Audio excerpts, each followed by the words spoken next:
I have to start with few concepts, two of them that we tackled in the previous sessions to get to our next level. The first one is on your screen, as you can see. It is about this entire range of stuff that we discussed about product life cycle. So, we discussed about how the product is introduced, it grows, approaches maturity, and then there is a decline stage. We have already of course discussed that there are different things that need to be done across this life cycle, because companies just can't stay idle as the product approaches maturity or it goes to decline, because the company has to, the products may come and the products may go, but the company in concept goes forever. Therefore, if a product is approaching its end of life in the cycle, it is approaching maturity or it is in decline already, then there are some corrective actions that need to be taken, or there are supplementary, complementary, parallel actions that need to be taken. We discussed briefly that how the S curve, that is the product life cycle curve, can be converted into an E curve, as we discussed here. That means you can extend the product range, introduce new developments, expand or enhance the product capabilities, or the create other associated possibilities, and all these things we have discussed in the previous sessions. But now, I will use the last but one graph that we used in the previous session, which is that what are the different marketing actions that are necessary, or how the marketing actions evolve across the product life cycle.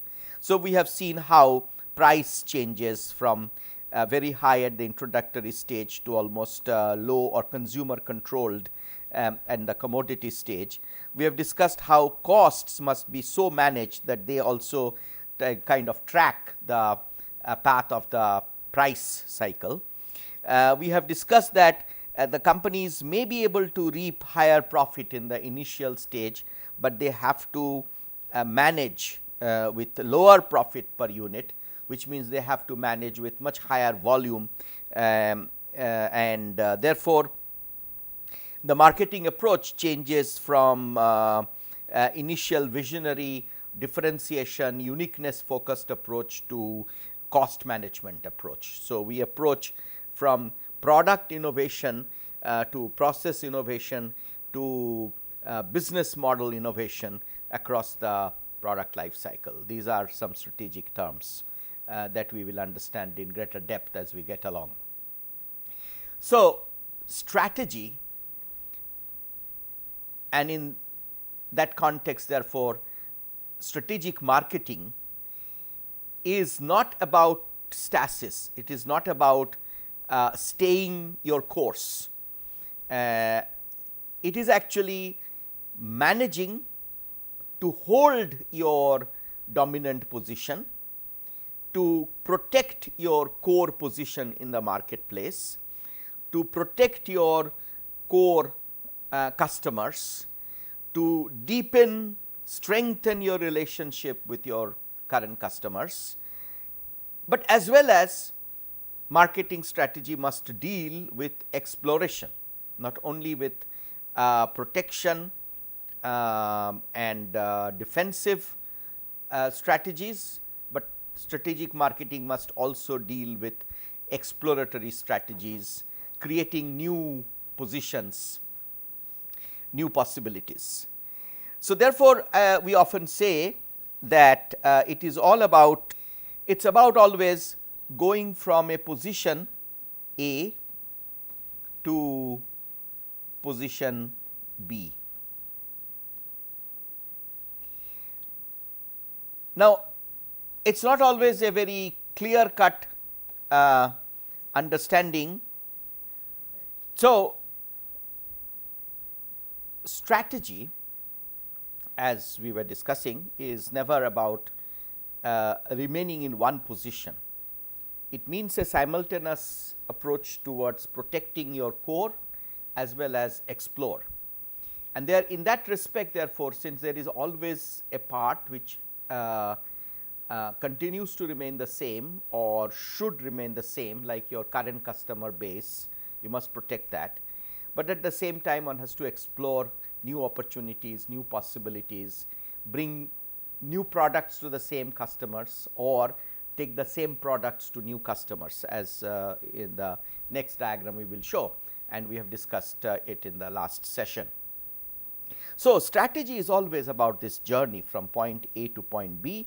An important thing to understand is that we exactly do not know that what is the path to be followed to go, what is the best path to be followed. We may have some estimate that what is the best way to go from this position to that position, but one has to always remain flexible, that there could be obstructions on the way. So, one has to therefore, so it is never linear. So, one has to keep alternatives, plan for different approaches if different situations arise.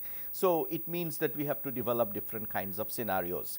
So, in a way, strategic marketing is always to go from what we call T0 P0, that means at time 0, from a position which we can call P0 to a position which is T1 P1, and to understand that how we will go across to different steps to Tn Pn.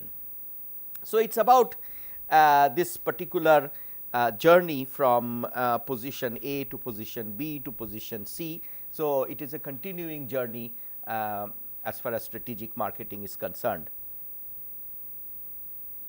And as we also discussed just now, that it is not a simple linear predetermined path, because competitors change, customers preferences may change, technologies may change, as we have discussed in the previous sessions.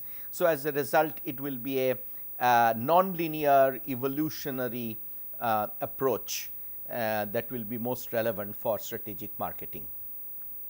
Now, with that flexibility to improvise, however, we can get to the next one that we have discussed, that strategic marketing therefore is not so much to do with this one, that is existing products in existing markets. That is something that is a component of marketing, component of annual marketing plan, but that is something which your sales and distribution team, who are part of your marketing team, must protect, do and excel in. What strategic marketing should be more concerned with, or that is exactly where strategic marketing functions will find their own excellence, is how to go to here to this quadrant. That means, how do I bring new products to my existing customers? How do I expand my product offerings, service offerings to existing customers, and at the same time, or possibly parallel actions may be necessary to take your existing products into new markets. So, in many cases, strategic marketing will be looking at both of these opportunities.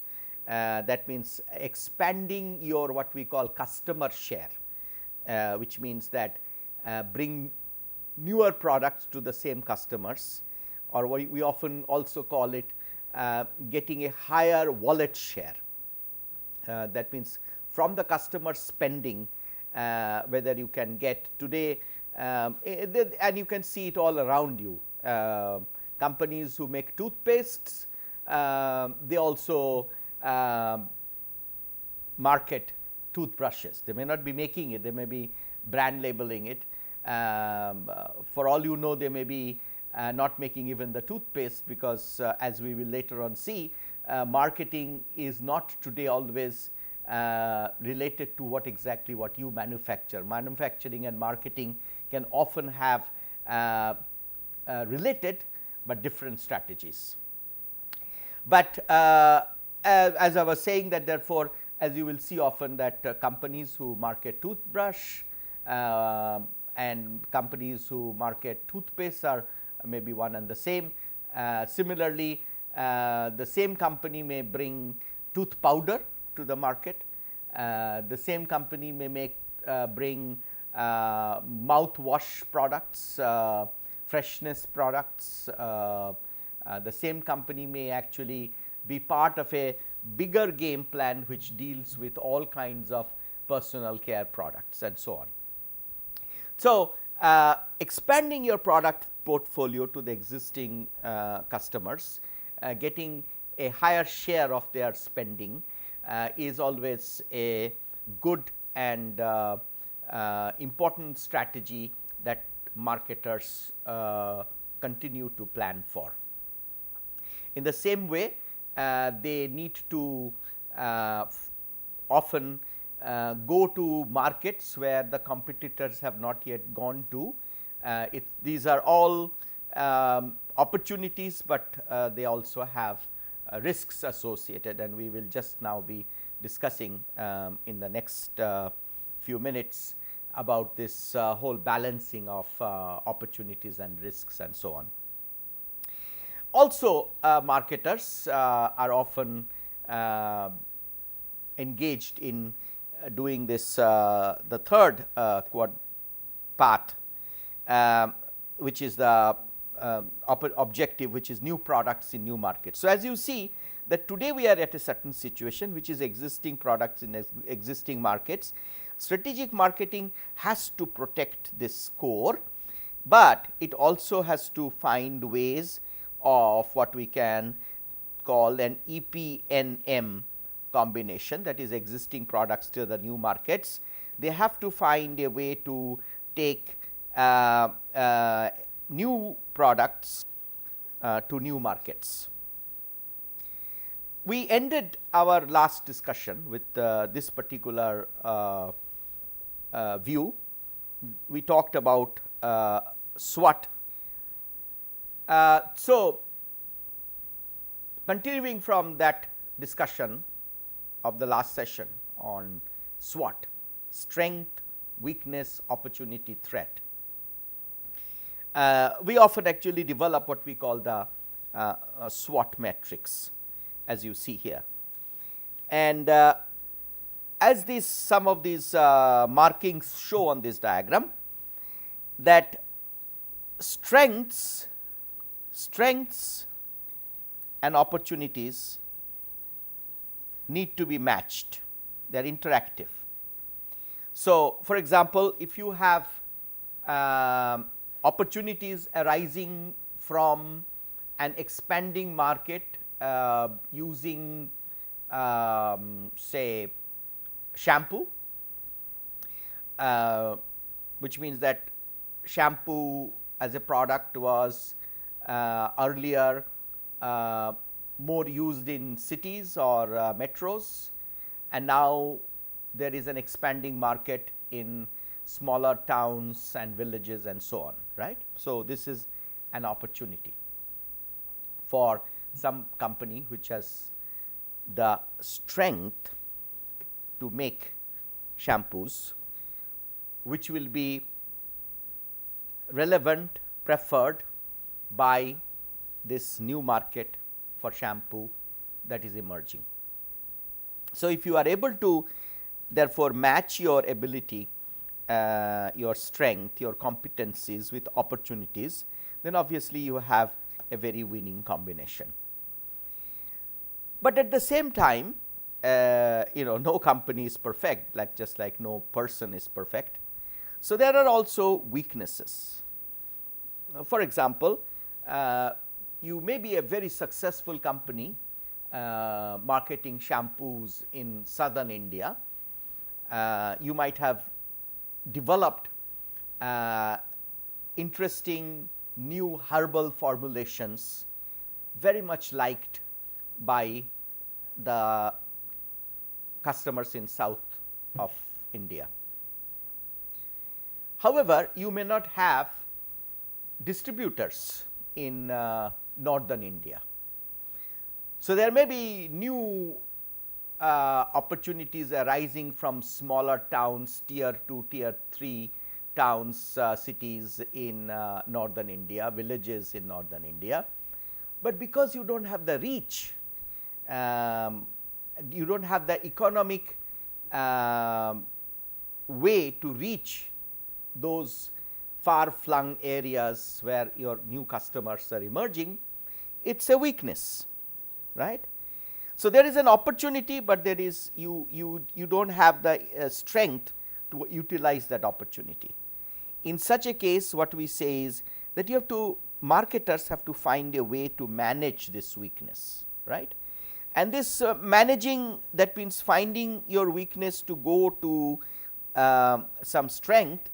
There is not one single way, that is why it is, in fact, it is not even a straight line, it may be because it may be some kind of an interactive, adaptive, evolving strategy. Now, for example, as we were discussing about this shampoo case, to manage your weakness of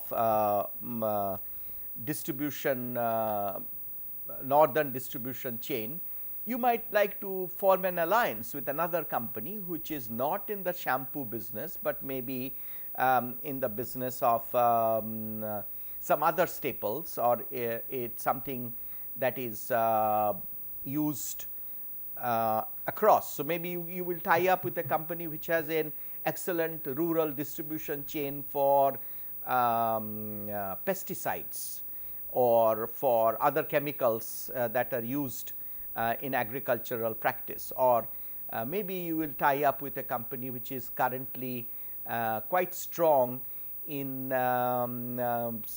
marketing edible oil, and they may be procuring as well as marketing, procuring edible oil seeds from the rural areas and marketing edible oil across the country, and that particular chain distribution network may be quite good, and if therefore you can form an alliance, that is a way for you to manage your weakness and convert that into a reflected strength with your partner's strength, and thereby avail of this opportunity.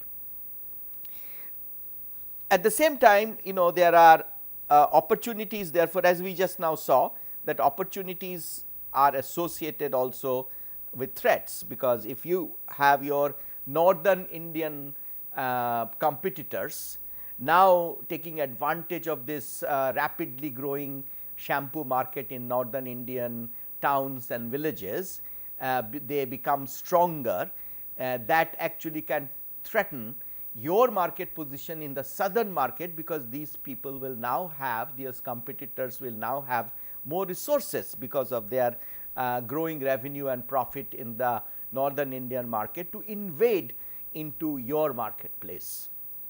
So, as you see, as opportunities emerge, they can be opportunity for A, but it can become a threat for B.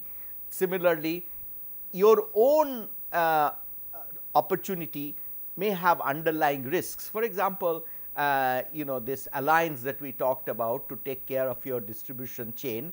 Now, your alliance partner may be today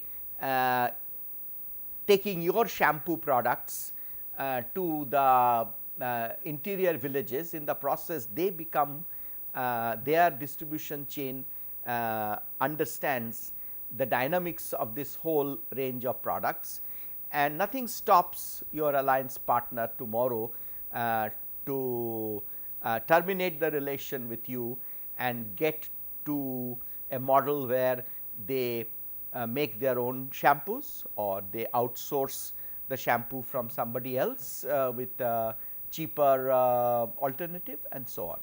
So, you can see, therefore, this strength, opportunity, weakness, threat in combination that means when we combine strength with opportunity, or when we try to manage weakness and get to avail new opportunities.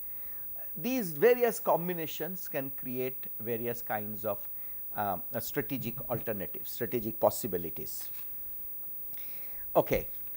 Now, let us understand a little bit more about what are these strengths. So, resources and competencies.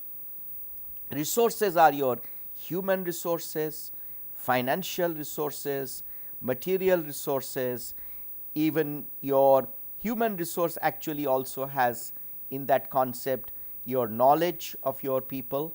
So, we can call it knowledge resources, and it can be technological resources, which can be a combination of your the knowledge embedded in your people, as well as certain developments that might have taken place in the field of material in your R&D lab. So, you can see here that resources, human resources, financial resources, material resources, technological resources, knowledge resources, these are all part of your strength portfolio, as well as the enterprise, the kind of entrepreneurial innovative zeal among your people, the reputation, the brand image of your company. These are all building blocks of your strength. And the very important point that we discussed yesterday, in today's world, a very key strength is your relationship with your customers, enduring relationship with your customers, with your vendors, with your partners, alliance networks, and so on. So, relationship is another very major competency strength that we normally look at. And opportunities and threats, they usually arise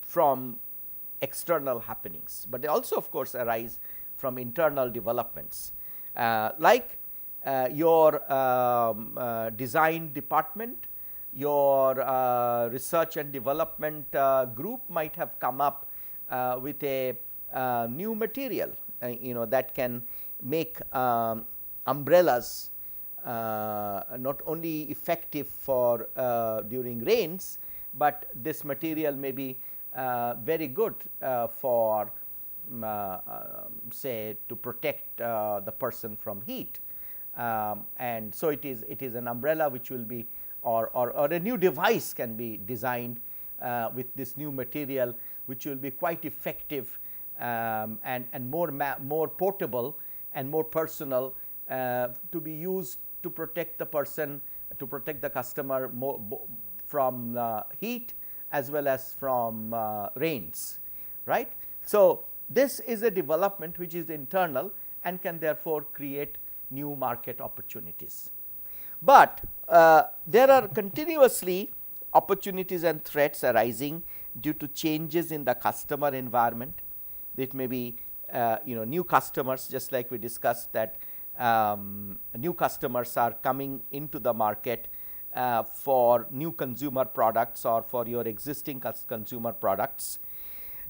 There can be changes in the competitive environment. Your North Indian competitors may now they are strengthened, and they may decide to invade into your strength area, your core market, which is the southern Indian market, or there may be competitors from other countries who may be coming into your marketplace, because as we discussed, all over the world, all companies are always looking at these opportunities of EP&P, that means existing products, take them to new markets, which means there are people who are manufacturing products in Finland or in Scandinavian countries or in Estonia or in Tajikistan, and they may be interested to bring that product to your market in India or Sri Lanka or Bangladesh. or similarly there are Indian companies or companies in Sri Lanka or companies in Thailand who may be taking their products to Finland. So, this existing products taking them to the new markets continues to create opportunities for some and threats for the others. And in the same way, there are changes in the external environment, which we discussed if you remember in the previous discussion, which can be social changes, political changes, legal or environmental changes. For example, at some point of time there were certain products, substances which were socially quite accepted. For example, smoking, it was quite acceptable. So, people had ashtrays in their drawing rooms, people had ashtrays in hotel rooms or in offices, but smoking in public is no longer socially encouraged. It is in fact in many countries, in most countries it is no longer socially accepted as well as legally it is no longer permitted. And in this situation, therefore, if you are in the business of satisfying the smokers, then you have to it's a threat to you, and therefore, you have to find new ways or you have to find new business models. Maybe you have to go away from that use of tobacco, and maybe you have to develop and expand your business where chemicals are extracted from tobacco which are useful for other purposes, maybe medicinal purposes, maybe other industrial usage and so on. Okay. So, opportunities and threats therefore arise out of changes in the customer environment, changes in the competitive environment, changes in the social, political, legal environment, and also opportunities and threats are instigated or provoked or innovated within the organization through its own developments.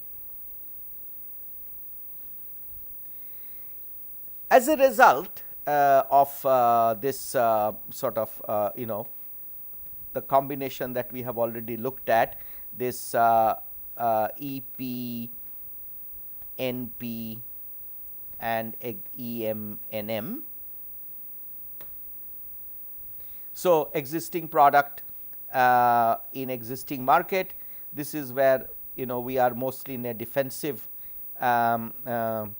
strategy. We are trying to protect this position, and at the same time we are trying to look at possibilities like taking a new product to the existing market.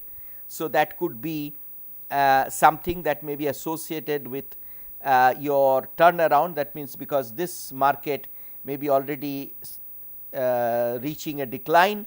So, that same product, that same existing product may find new growth opportunities, and therefore, can cause a turnaround by taking therefore that existing product to the new market, right. So, for example, if your southern Indian market is saturating with respect to a product A, that same product may be finding a new growth opportunity by taking it to certain market segments in the northern India. So, this is geographical approach to your market expansion, but it could be also taking new product to your existing market, and therefore, it could be kind of a diversification.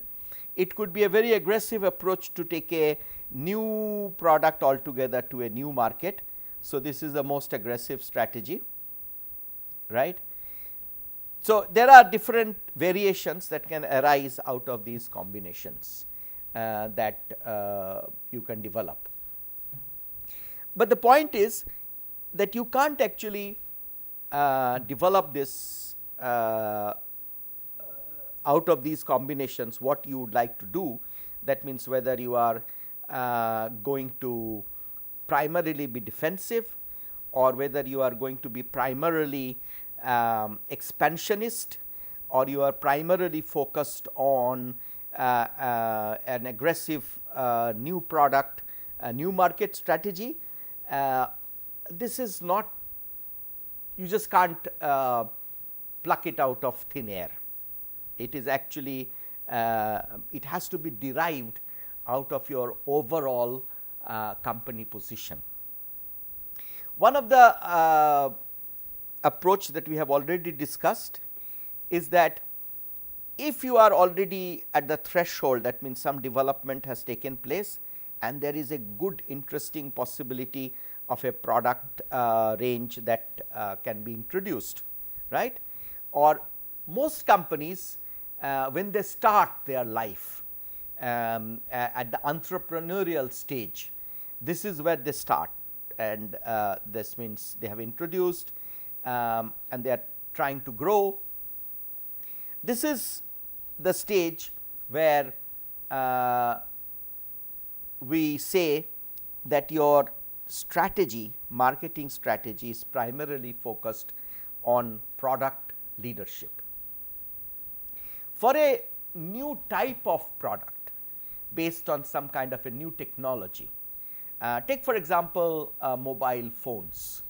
When mobile phones were introduced in the market, there were different kinds of technological alternatives on which different models were based. Companies put their bet on different type of, so there were company technologies like digitally enhanced cordless telephony, or known as DECT. There was the technology that we now know, which is ubiquitous, which became the winner, which is GSM. There were also other types of technologies like CDMA, which also is doing quite well and strong, and there are new opportunities are coming up where these two can be combined, but there were many other technologies at that stage, in the initial stage. But what happens is, after some time, due to various factors which we will discuss later on, the technological factors, due to economy of scale, in fact, in the next few sessions we will be looking at all these financial factors, technological factors, which all interacting with each other create a particular company, a particular technology, a particular type of design to emerge as the winner. And then that becomes kind of the de facto standard. Once the standard has emerged, then this large number of competitors trying with different types of technologies, at that stage they kind of converge into a standard. We often also call it the dominant design. Once this dominant design emerges, then there is not much of opportunity to be very distinctive. I mean, again, take for mobile phones. Now the dominant technologies are GSM and CDMA, and their combinations in various 3G and 4G and other new terminologies that are there. Let us not get there, but the point is that once a dominant design has emerged and the technology has become the standard, then you can do some cosmetic changes. You can make a red colored phone, or you can have a bigger screen, or you can make a lighter phone, or you can have more memory and so on, but more or less it will remain the same. And therefore, at that stage your strategy, marketing strategy, has to move from product leadership to operational excellence. So, what is the meaning of operational excellence at this stage? As I was saying, that once you have a dominant design, dominant technology like GSM or CDMA, and the phones they have already acquired a certain, like say a phone with a camera, a phone with some ability to have some musical capability, a phone with storage capability, memory capability for storing your contact particulars, phone numbers, addresses, email addresses of people you are in communication with. Once these combinations have become more or less standard, that means every phone has to offer these features. In some combination, somebody may have, some model may have more memory, some model may have better music capability, some model may have a higher capability camera, etc. But these are all permutations and combinations. The basic phone remains the same. You may be able to fold it, you may make it at that stage. Therefore, the game is creating variants based on the same dominant design, and this capability to create variants, lighter, brighter, or in different colors, the phones of with higher memory, or different types of memory capability, changeable memory capability, all of these need manufacturing excellence, operational excellence. Operational excellence is a better terminology, because it is not only manufacturing excellence, it will also mean your ability to source efficiently and effectively new material. So, your supply chain management capability, your manufacturing capability, your quality and design capability, your productivity of the operation. So, the entire operational excellence will be a key for your marketing success. So, at that stage, the marketing's initial focus on explaining the differentiation in the product, explaining the uniqueness in the product, at that stage has to move not so much from the to the uniqueness that how now I have a phone which you can carry with you, because now all phones can be carried by people. So, they are all mobile, they are all using more or less the same technology. Now, your whole strategy has to be on what are the different options you can offer, how you can reduce the price continuously. Now, obviously, you can't reduce the price continuously if you are not able to reduce your cost continuously. So, there was a time when in this equation that you have cost plus some kind of a margin is equal to price.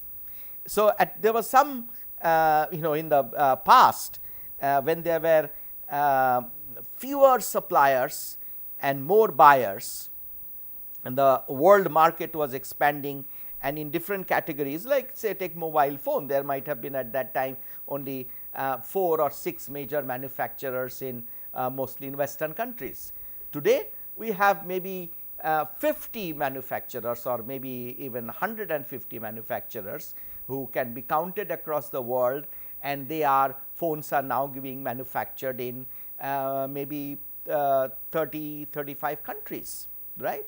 And with this kind of expansion, with this kind of competitive intensity, who are all relying on the same standard, and therefore, they are all having the same technological proposition, this equation has changed. In the past, when there was competitive intensity was less, the market was dominated by few suppliers, and the buyers had to go to them. So, if the costs went up, then because there were few suppliers, they could actually afford to increase the price. In mobile phones, it happened. In mobile phones, as new capabilities came up in the past, not very long back, even in the early 90s, mid 90s, the prices were actually going up and up. But today the scenario is just the different. Today prices just do not go up, they are continuously coming down. As you know, the same phone which you might have purchased for 10,000 rupees 5 years back, with the same package of features, that phone, a lighter version, a smarter version may be available for 2,500 rupees, right. So, 10,000 rupees has come to 2,500 rupees. So, as prices are coming down, if you want to protect your margin per unit, you have to continuously be able to continuously manage the downward spiral of your cost, right, and that comes from your operational excellence. Now, this game in marketing strategy again has a limiting situation. The limiting because after certain time, when the market is approaching this stage, that means it is kind of getting saturated, it is either going to take a new form. So, therefore, there is going to be a new cycle starting, or it may be going to decline. So, like for example, cordless telephones at one time, which they still exist, but in many places, in many countries today, you hardly can sell a cordless phone, because the mobile phone at price point and technology packaging and feature packaging are so much a better proposition that people do not buy that anymore, the cordless telephones. So, it is kind of a new thing has happened. But obviously, at this stage, if your product still has an enduring proposition, that means there are still customers who would like to buy it. A very good example is say automobiles. Automobiles have more or less retained the same form.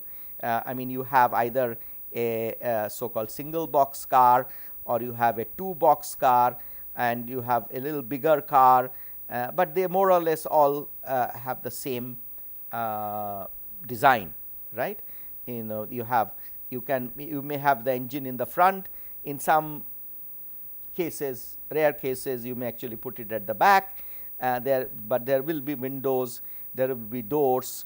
You may actually have 2 doors, 4 doors, different combinations, but more or less a car will be it has remained more or less the same.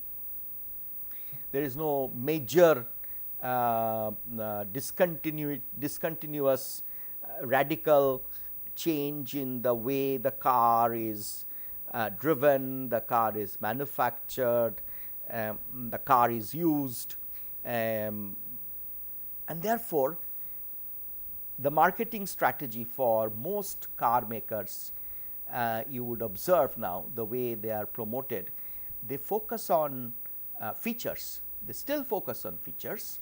They will talk about higher mileage, they will talk about fuel efficiency, they will talk about brighter colors, they will talk about better cooling, better music system. But you see, as soon as we are talking about cooling, music system, we are getting into functions which we discussed in a previous session, that we are no longer talking about the core function of the car, which is to take you from point A to point B. We are now looking at many other peripheral or add-on, or what we call intangibles associated with the tangible proposition of going from point A to point B, and these intangibles cannot be the equally attractive for all, and therefore, different customers have different preferences. So, the cooling, efficient cooling, fuel efficient cooling, better cooling may be very important in a tropical country, in an environment like India or South Asia or Africa, but it that capability may not be very important in Scandinavia. It may be not cooling, but heating, efficient heating, that will become more important in that sort of a market, right. So, at this stage it becomes very important to understand your customer in greater depth. To develop a certain package of features, you can no longer be everything to everybody. You have to become now create packages which are of importance to a certain set of customers. So, customer set N must have therefore a whole set of package of value that will be important to them, and based on that you have to develop a intimate relationship with that group of customers. So, as you see, therefore, along the product life cycle, and based on what the company is trying to do with respect to its ANSOF metrics, the different types of or at the same time you may have to have a portfolio that for certain new products your current marketing strategy will be focused on product leadership, but another part of the portfolio which deals with already an existing product, but now it is in the stage where a dominant standard has emerged. Your marketing strategy may be focused on operational excellence, and for another group or maybe for the same group you may also have customer intimacy as a major strategic requirement. So, therefore, what we are looking at is we have to develop different kinds of scenarios, right. These scenarios are what can you eliminate, what factors that the industry takes for granted should be eliminated. This is a way you can innovate, right. So, for example, there was a time when we felt that all cars must have 4 doors, but then somebody said that why do we have to why can't we do with 2 doors. So, new models came up, more compact models came up with 2 doors, and in the same way. So, these are factors that can be taken for granted today, but you can question, and so this is actually market innovation that you can do through elimination. Similarly, you can also create a whole set of new opportunities by adding. So, you add camera to the phone and you create a new category. You add personal music capability to the phone and you create a music delivery service along with your telephone service, and thereby you create a whole new market opportunity. Or what factors can be raised well above the industry's current standard and thereby create new market possibilities. Okay. So, in case of automobiles, in all these emerging markets like India, Brazil, China, Africa, all over the new markets, and of course, even today because of the crunch worldwide for petrochem resources, fuel efficiency well beyond the current standard is something that every automobile company is working on. Or multi-fuel capability, that means engines which can use biofuels as well as normal gasoline. So, alcohol and gasoline combination engines, or engines which can switch cars which can be driven through electrical system, rechargeable battery based system, as well as parallelly having capability to have a normal petrol engine or diesel engine. These are all different types of standards that are getting created, where you are going well beyond the current form factor or current combination of value offerings. Of course, there are always completely radical things that marketers often come up with in conjunction, in cooperation, in collaboration with their research and development partners and colleagues. These are completely new package of values that have never been offered, right. So, we never thought of reaching from India, Europe in few hours. It always used to take few weeks, and then people came up with new technology which created aircraft and then service using those aircrafts, business models that made it possible for common persons, for the public at large to be able to fly and bridge that distance within a few hours, and therefore, in a whole industry, whole series of marketing possibilities.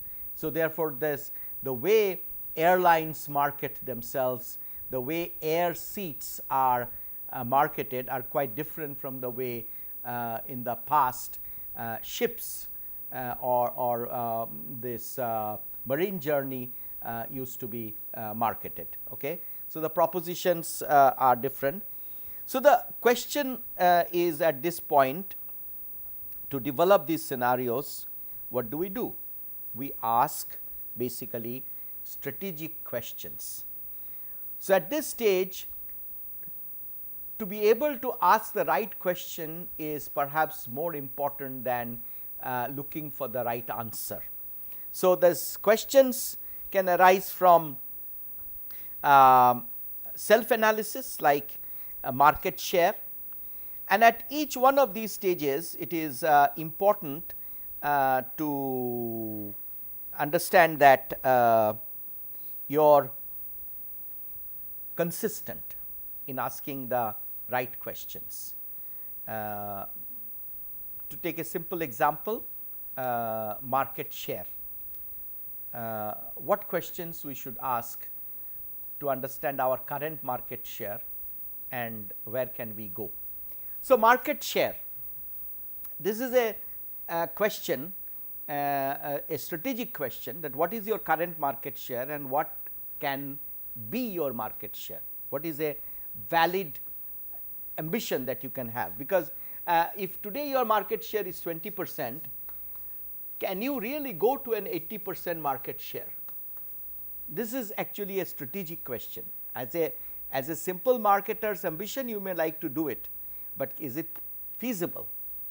Now, even this 20% sometimes is to be understood in greater depth, and today I will just simply point out to you two important